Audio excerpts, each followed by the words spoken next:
प्रियंका भाई, अब वो बताओ, धर्मेंद्र प्रधान अगर हट भी जाए, जो कि हटेगा, Yeah. फिर कैसे ये मेक श्योर होगा कि लीक नहीं हो रहे paper? We will ensure that right leadership will come. When the right leadership will come, we will see the intent, you know. But how will you change the system? Leadership क्या, आदमी तो बदलेगा उधर पे? आद आदमी पहले कोई और बैठा था तब भी ये हुआ। आज से 12-13 साल पहले, 14 साल पहले की बात है, इंडिया अगेंस्ट करप्शन हुआ था। क्या मैसिव मूवमेंट था वो। मैं तब कॉलेज में था, मैं 21-22 साल का रहूँगा तब, 21 साल का था मैं।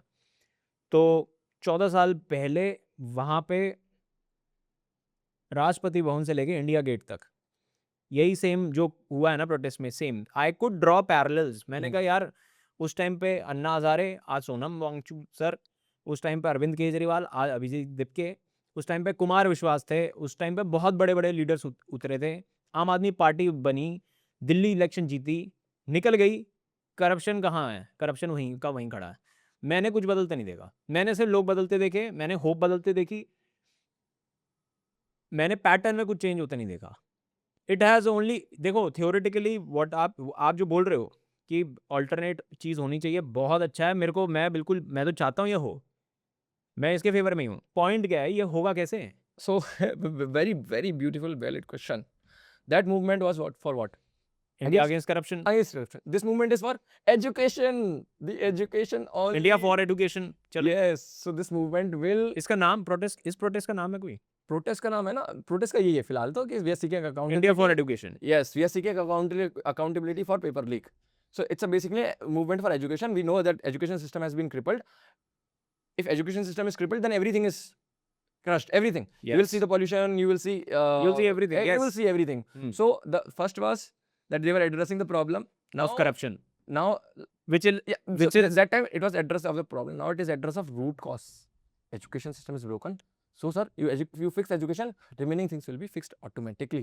But today you are asking for Dharmendra Pradhan हटा दो। मेरा वही फॉलोअप It सवाल will है it will transit. It will transit. The youth has a vacancy. It's a movement of youth. It's a movement of youth and for the education. That's a two beautiful things about this movement. It's a youth-driven movement, and it is for the education. These two combining beautifully can change the whole face of this nation, and it will happen, man. I'm assuring you. I'm assuring you that this will happen. देखो क्या ना, 150 करोड़ का परिवार है और इन लोगों ने बहुत नुकसान पहुंचाया है बहुत लोगों को। यहाँ से साफ करना, अच्छा, it's not easy, man. It's not easy, I think. Yes. And in fact, I'm talking to you. I don't know. You also, as I said, if I had helped you from removing from podcasters to being having no identity, I don't know how far I brought you, man. But people, it's hard to leave that. You know, लोग बहुत दूर निकल जाते हैं और अपनी पहचान को लेकर के बैठे रहते हैं। पहचान छोड़ना is not easy, and that is what we want to teach. You know, Sir, I've been into practice by the way for last 3-4 years now. practice na, reflect karo life. That's the most thing. But you're doing wonderful job. See, you spotted me. Now you if you are able to you know take this voice with the things that I'm saying, if it reaches to masses and if it helps, job done, man. You've built this platform. It's not a joke. I understand. Okay? Anything that what we are here, your brothers here, they have collected. You sitting here? Huh? You sitting here? Leave aside me. No. You. It shows enough. It shows enough. It reflects enough about me. मैं business podcaster हूँ, मैं business की बात करता हूँ। मेरा कोई मतलब नहीं प्रोटेस्ट वगैरह से, मैं ऐसे बोल सकता हूँ। मेरा कोई लेना ना देना ना, मैं वहाँ जा रहा, मैं अपना धंधा करता हूँ। प्रोटेस्ट आए जाए, नीट पेपर 50 लीक हो जाए, 100 लीक हो जाए, मेरे को पेपर देने नहीं, मेरा बच्चा नहीं, मैंने मेरे घर में कोई, परिवार में कोई बंदा नहीं। मतलब बहुत ईजी है ये सोचना। और मैं पैसा कमाना जानता हूँ, मैं पैसा कमा लूँगा जी, मैं अपनी ज़िंदगी बढ़िया जी लूँगा जी, मैं अभी तक अच्छा कर रहा हूँ। It is the reflection that I'm calling you here because I'm not able to join the protest. Yeah. Just what you said. No, you are doing wonderful. Let's collectively help our younger brothers and sisters. That's the only thing. और सवाल पूछिए। हाँ. Why did you leave the government job? लोग fight करते हैं उसके लिए। Yes absolutely fight करते हैं। मैं गया क्यों था पहले वो बात मैं बताता हूँ, है ना। ऐसा सेट कि जैसे नैरेटिव वाला होता है ना, कि जहाँ पर सब लोग क्या कर रहे हैं, मैं अपने और पास देख रहा हूँ। तो देखिए, जब मैं कॉलेज गया तो कॉलेज में मेरे को गाँव से गया था तो खेलना ऐसा कोई प्रॉपर स्पोर्ट्स आता नहीं था। इंग्लिश भी बिल्कुल एकदम कुछ नहीं आती थी।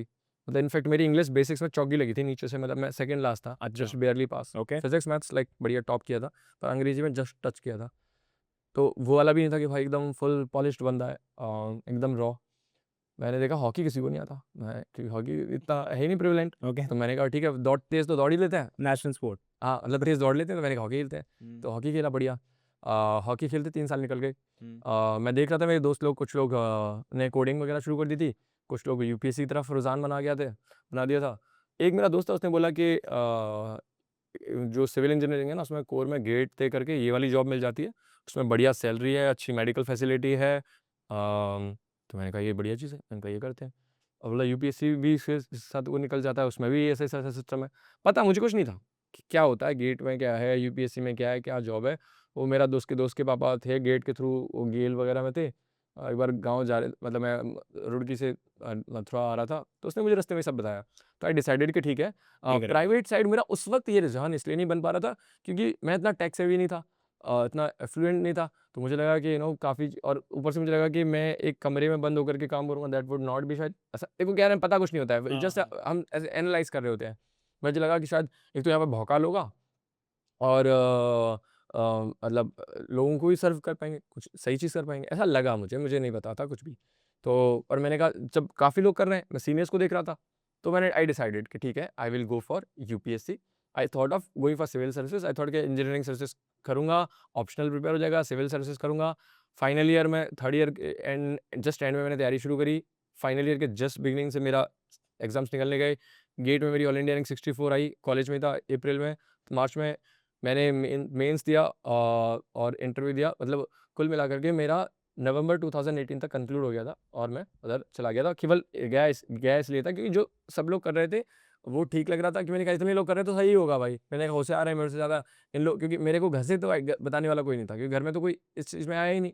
तो मुझे, मैंने कहा इनके भाई बहनों ने सही सही बताया होगा। मैंने कहा अगर इधर मूवमेंट हो रही है, देखो ना वो भेड़ चाल, इतने लोग जेई दे रहे हैं, इतने लोग नीट दे रहे हैं, क्योंकि मुझे लगता है कि शायद यहाँ से कुछ पॉसिबिलिटी खुलती है, ऑफ कोर्स। खुलती है। पर इसीलिए कोई भी चीज़ ना बड़ी खुले मन से आकर के करो। मान लो आप यूपीएससी तैयारी कर रहे हैं, तो आप ये मान के चलो कि अगर नहीं पसंद आया तो छोड़ भी सकते हैं। इसको ऐसा नहीं मानना है कि बस यहाँ आ गए तो यही अंतिम सत्य है। उतनी ईमानदारी तो मेरे को लगभग फिर भी रहती थी कि अगर गलत होगा तो छोड़ देंगे, क्या क्या दिक्कत है।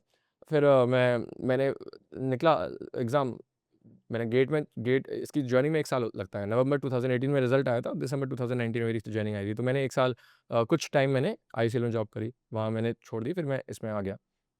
मेरे को तैयारी मैंने इतना एक्सर्ट डाल दिया था क्योंकि फाइनल ईयर था, बीटीपी वगैरह, बीटेक प्रोजेक्ट, ये मैं एलिजिबल नहीं था इस एग्ज़ाम के लिए जो मैंने निकाला है, एलिजिबल नहीं था। Okay. I was, that's why I am very lucky in that sense. मैं एलिजिबल नहीं था। 20 July 1997 is my date of birth officially. And जो टाइमलाइन सेज़ कि अगर आप 1 जनवरी 2018 को 21 साल के होते हो तो आप एलिजिबल हो। तो मैं नहीं हो रहा था, तो मैंने कहा गेट करते हैं, अगले साल में तैयारी करेंगे। पता नहीं उसी साल यूपीएससी ने नोटिफिकेशन शिफ्ट किया, and my friend call me कि प्रेम वी आर इन। मैंने कहा we are in, let's drop GATE, let's go for engineering services. तो वो मैं एकदम ऑल आउट गए। 10 दिन से मैं मार्जिनली इन हुआ हूँ क्योंकि 1 अगस्त डेट कर दी थी उन्होंने। अच्छा। एंड फिर अभी वेंट ऑल आउट, तो इतना एक्सर्ट डाल दिया कि मेरे को ब्रेन में ऐसे स्ट्रेन आया बहुत, मतलब काफ़ी एक ओवर एक्सर्शन की वजह से। And that problem state for very long.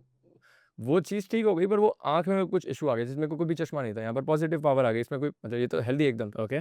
And मतलब उसको हाफ एन आवर पढ़ना भी बहुत पेनफुल होने लगा। तो फिर मैंने जो सिविल सर्विसेज का प्लान बनाया था, I dropped it because now my body was not supporting it, I over exerted it. क्योंकि रात में 5-5 बजे तक जग रहे हैं, खाना पीना खराब है, और मुझे इंजरी हो गई थी स्पोर्ट्स में, तो मैं खेल भी नहीं पा रहा था तब। तो वो सारी चीज़ें बिगड़ी, तो वो सब हुआ। तो कुल मिला के it's a blessing in disguise, जो भी हुआ it's a blessing in disguise. मैंने अपनी सर्विस ज्वाइन करी। सर्विस में ज्वाइन करते ही ये चीज़ तो दिख रही थी, देखो सब कुछ एज़ आई सेड, जो मेन डिसीजन कौन ले रहा है? Political leader. पूरा डायरेक्शन पॉलिटिकल लीडर दे रहा है। पॉलिटिकल लीडर दे रहा है, मैं एग्जीक्यूशनर हूँ। अब मैं ये भी तो देख पा रहा हूँ ना पॉलिटिकल लीडर है कौन, क्या कर रहा है? वो किस बेसिस पे डायरेक्शन देता है वो? हमने तो ये सुना है, देखो मैं सिस्टम के बाहर से क्या सुना है कि ब्यूरोक्रेट्स ही बताते हैं कि भाई तुम्हें क्या करना है। देखो पॉलिटिकल लीडर खुद क्या होता है? वो तो बस एक फेस ऑफ, देखो देखो ऐसा समझो ऐसा नहीं है? कि पॉलिटिकल लीडर कई जो जो जो एक कॉमन ट्रेंड है, नहीं है कॉमन ट्रेंड का, कि जैसे यूपीएससी का भी बहुत कॉमन ट्रेंड वही है और पॉलिटिक्स का भी कॉमन ट्रेंड वही है, क्योंकि वो दोनों एक ही। As long as political leadership will remain corrupt, then UPSC will remain corrupt. You cannot do anything about और it. The vice versa? No. No? It's a top to bottom. Bhai, it's a top to bottom. You don't. I'm telling you. I'll come to that. Top to bottom.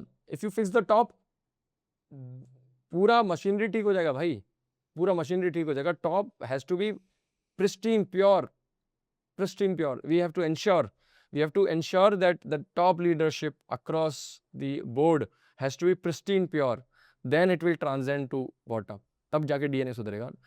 बीच में मत देखो भाई, root cause को address करो, root cause को address करो. Okay, first root cause यहाँ address करो, है ना, अपनी वहीं से शुरू होगी जर्नी. यहाँ एड्रेस करो. यहीं वाला बंदा टॉप पे बैठेगा हाँ तो हाँ बनेगा. हाँ हाँ, मतलब यहाँ वाले बंदे नहीं है. यहाँ वाली बंदे नहीं है. ये शिक्षा टूटी हुई ना भाई, ये शिक्षा सुधर जाएगी समझ गया. तो यहाँ से जाके वहाँ बंदे टॉप पे जाएंगे. फिर हर चीज में you will see everything doing fantastic in innovation. Everything will go wonderfully well. As if you fix the DNA at top, to fix the DNA at top, you have to fix the DNA. That's why you have to kind of revamp the education. जो broken है, जो अधूरी है, पहले उसको तो पहुंचाओ पहले तो, और फिर जो अधूरी पहुंच गई अब उसको पूरा कर दो. क्योंकि आधी पहुंची, आधी पहुंच करके वो इंसान गलत फैसले लेगा तो कष्ट पाएगा. हाँ. तो बोल रहा है यार मैंने इतना कुछ पाया पर मजा नहीं आया. हाँ. तो बोला ले तो आधा वाला है. तो ये है कि education has to be complete. Without complete education we will just say कि यार ये तो वो कर देता है, वो तो ये कर देता है.